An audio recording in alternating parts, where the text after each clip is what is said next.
Programang ito ay rated SPG. Striktong patnubay at gabay ng magulang ang kailangan. Maaaring may masiselang tema, lengguwahe, karahasan, sexual, horror o droga na hindi angkop sa mga...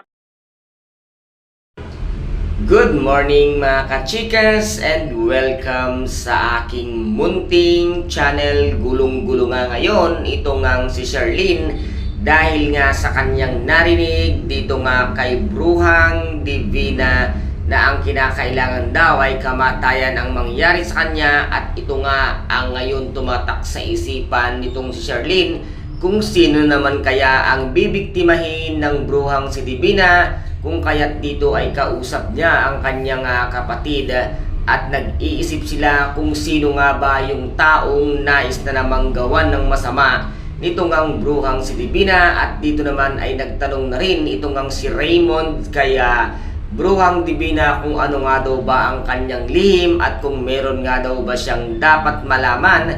Dito nga ay natameme ang bruhang si Divina sa mga tanong nitong ang si Raymond at hindi nga siya nakasagot. Ngunit nagsinungaling na naman siya at sinabi nga niya dito na mayroon nga daw siyang lupang binili at regalo nga niya ito kay Raymond sa nalalapit nilang kasal. Ang lakas din ng loob mo at ang kapal ng mukha mo, nakasal na agad ang iniisip mo. Hindi mo ba naisip na yung mga taong ginawan mo ng masama ay malapit na rin nga silang makapagsalita at darating ang araw na mabubuking ka rin, Bruhang Divina, kung kaya't ngayon pa lang ay magdasal-dasal ka na dahil babagsak at babalik ang lahat ng kasinungalingan mo sa'yo. Kaya't dito nga ngayon ay susugod ito ngang si Sherlyn sa mansyon ng mga Cristobal upang kausapin nga itong si Raymond at itong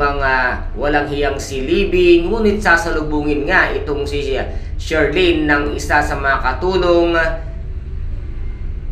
naniniwala kay Sherlyn, at dito nga ay ipinagtapat niya ang kanyang narinig na meron daw siyang papatayin at kinakailangang mawala, na siyang ikinagulat nga nitong si Sherlyn sa mga sinabi nga ng katulong. At dito naman ay siyang biglang paglabas nga ng bahay nitong si Raymond kasama ang kanilang bruhang anak na si Libby.